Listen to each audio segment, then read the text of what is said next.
Halo semuanya. Di sini kami akan memaparkan video advokasi mengenai policy brief dengan judul Penguatan Intervensi Nasional dalam Penanganan Stunting di Indonesia melalui peningkatan akses gizi dan layanan kesehatan. Sebelumnya, perkenalkan, nama saya Tasya Mutia Dewi dengan NIM 055. Saya Nabila Rafania dengan NIM 056. Saya Firda Safari dengan NIM 061. Saya Priya Triartini dengan NIM 064. Halo semuanya, kami akan memaparkan analisis kebijakan mengenai penguatan intervensi nasional dalam penanganan stunting di Indonesia melalui peningkatan akses gizi dan layanan kesehatan.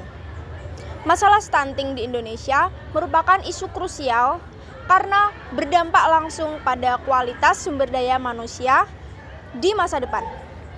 Stunting sendiri terjadi akibat kekurangan gizi kronis sejak masa kehamilan hingga usia dini yang menghambat pertumbuhan fisik serta perkembangan intelektual anak. Kondisi ini jamak ditemukan di daerah dengan tingkat kemiskinan tinggi, akses pangan terbatas, serta sanitasi yang kurang memadai. Oleh karena itu, diperlukan kebijakan yang terintegrasi menyangkut pelayanan kesehatan, perbaikan gizi, dan edukasi bagi orang tua. Dalam analisis kami, ketimpangan akses layanan kesehatan menjadi faktor utama dalam tingginya angka stunting. Pemerintah melalui Kementerian Kesehatan menghadapi tantangan besar dalam memeratakan kualitas gizi, terutama khususnya di daerah tertinggal, terdepan, dan juga terluar. Di daerah-daerah wilayah tersebut, minimnya tenaga medis dan kurangnya alat ukur pertumbuhan yang memadai membuat deteksi dini gangguan pertumbuhan seringkali terlambat. Selain itu, secara sistem integrasi data gizi dari tingkat lokal ke pusat belum berjalan maksimal. Hambatan seperti akses jaringan internet dan keterbatasan jumlah kader di lapangan masih menjadi kendala utamanya. Hal ini menegaskan bahwa stunting bukan hanya masalah gizi, melainkan masalah kesiapan sistem layanan kesehatan secara menyeluruh. Melihat realita yang ada di lapangan, kebijakan yang ada saat ini memberikan dampak yang sangat kompleks bagi para stakeholder. Yang pertama, bagi Kementerian Kesehatan, beban mencapai target menjadi sangat berat ketika implementasi daerah terhambat oleh keterbatasan sumber daya. Selanjutnya, pada di tingkat daerah, Dinas Kesehatan seringkali terjepit antara kondisi nyata wilayah yang sulit dijangkau dengan tuntutan administrasi serta laporan digital yang belum efektif akibat kendala internet.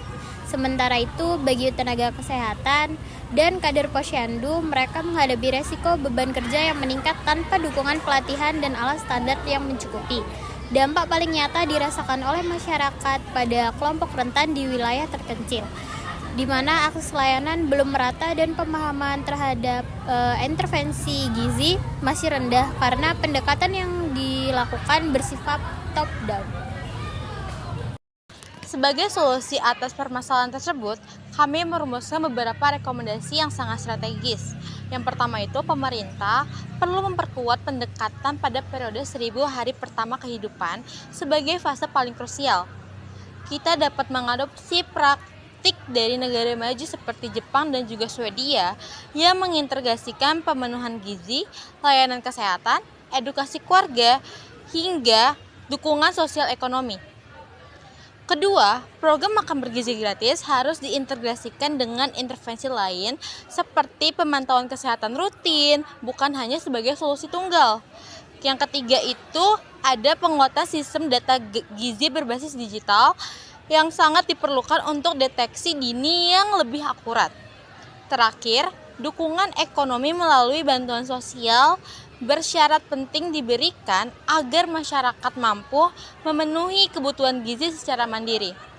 Dengan langkah-langkah terintegrasikan ini, diharapkan penurunan angka stunting di Indonesia dapat berjalan lebih efektif dan juga berkelanjutan. Jadi demikian penjelasan singkat mengenai policy brief kelompok kami. Semoga analisis ini dapat memberikan kontribusi bagi penelitian kebijakan penanganan stunting di Indonesia. Terima kasih.